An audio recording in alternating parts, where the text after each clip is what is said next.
So here we are. We're not too far from expansion.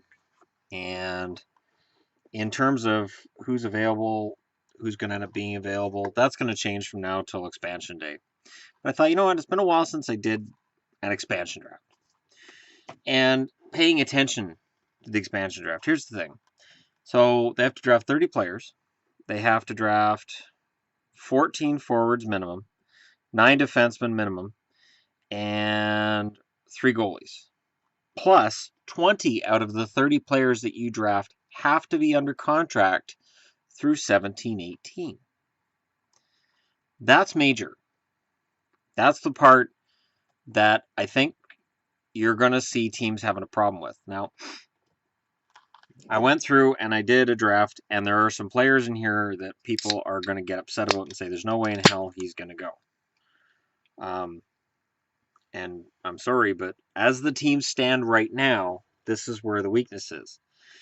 GMs are going to make deals to keep some of these players from getting moved, but it's a team that's been put together here that's not stellar in any way. I'm going to name them off by cap hit.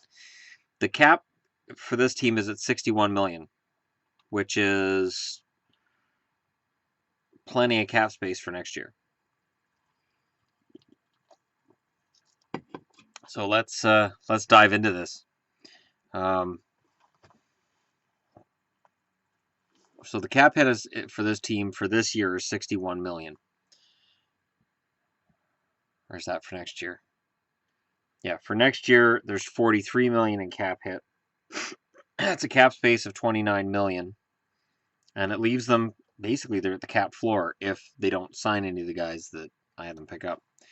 The top cap hit player from Calgary, Michael Frolik. Second highest cap hit, although he's an RFA, is Nino Niederreiter out of Minnesota. And it was tough because Dumba was available on the blue line as well. This is not an easy call. And I think Minnesota will do something to fix that. But go do this yourselves. I will do the link on here, and you guys can go through and make up your own team. It took me a while, but you make up your own team and tell me what you come up with. From Boston, at a $2.3 million cap hit, Jimmy Hayes. Jimmy may very well bounce back with another team. From Detroit, the Vegas Golden Knights pick up Riley Sheahan. Another guy, or Sheehan, depending on how you pronounce it. Sheehan might benefit from a move. From the Nashville Predators, locked up for 5 years, Carly Yarncroc was available because Nashville's got some good young players, and once you protect enough forwards and enough defensemen, it's either Yarncroc or Ellis that goes, and I think Yarncroc makes more sense. The Tampa Bay Lightning have lost Vladislav Nemesnikov.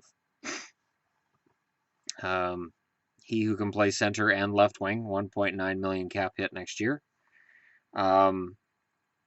Michael Grabner is picked up from the Rangers. He has a $1.6 million cap hit. No, the $61 million is for next year.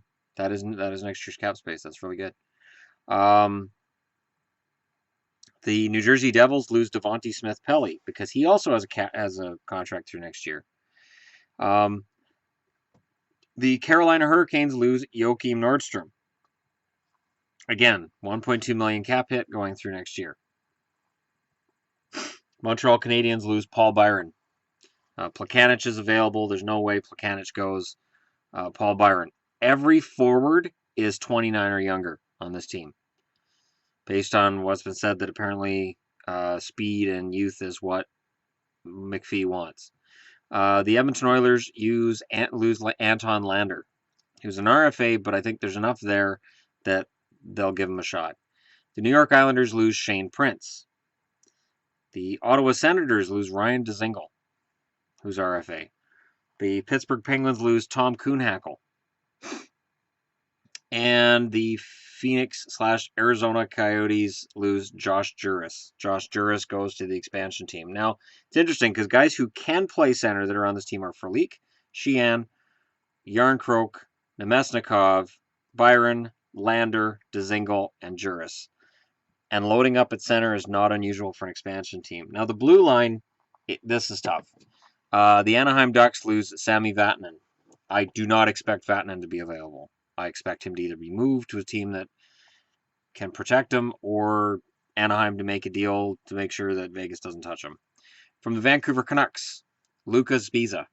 He has a $3.6 million cap hit. From Buffalo, they draft Cody Franzen and then try to sign him as a UFA.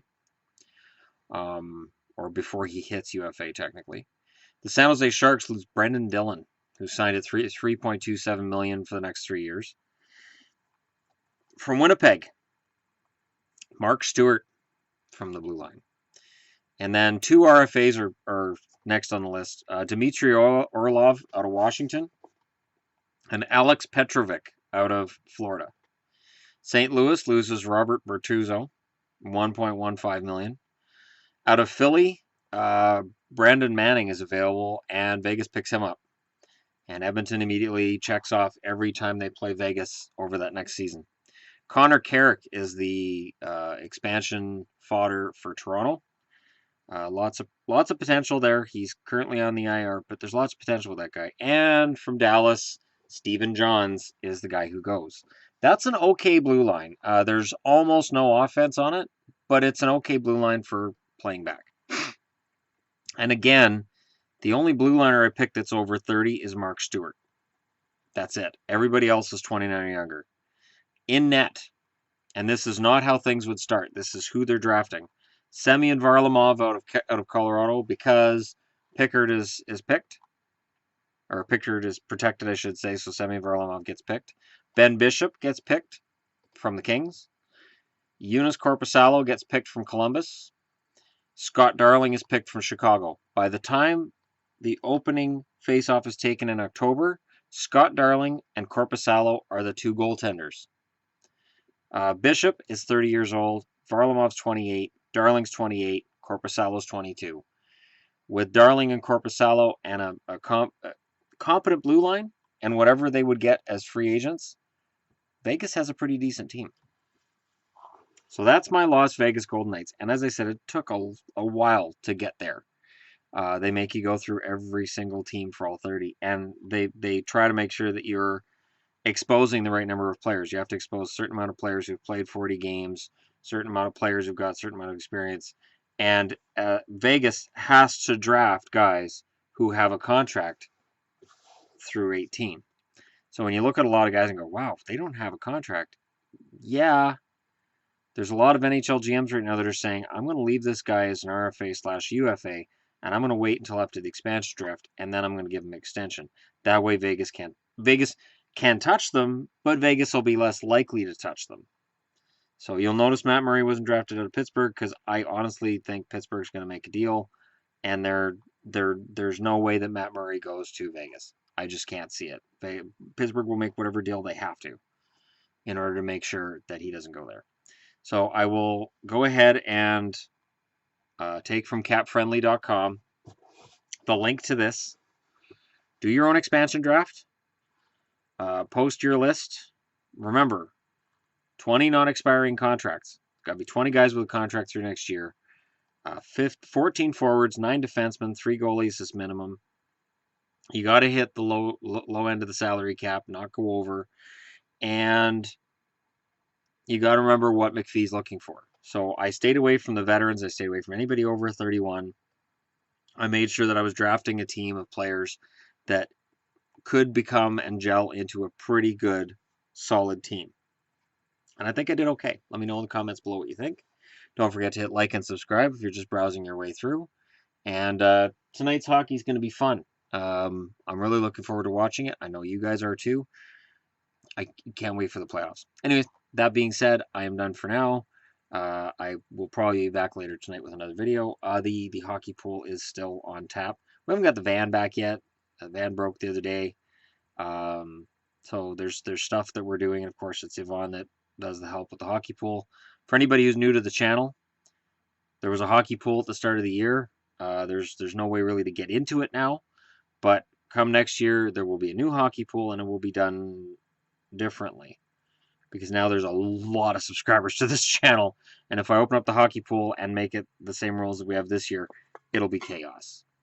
And I'll be single within about a week of the first results being in, because it's going to be a lot of work. So we're going to change it up next year, but that's next year. Thank you very much for watching, and I'll talk to you all again soon.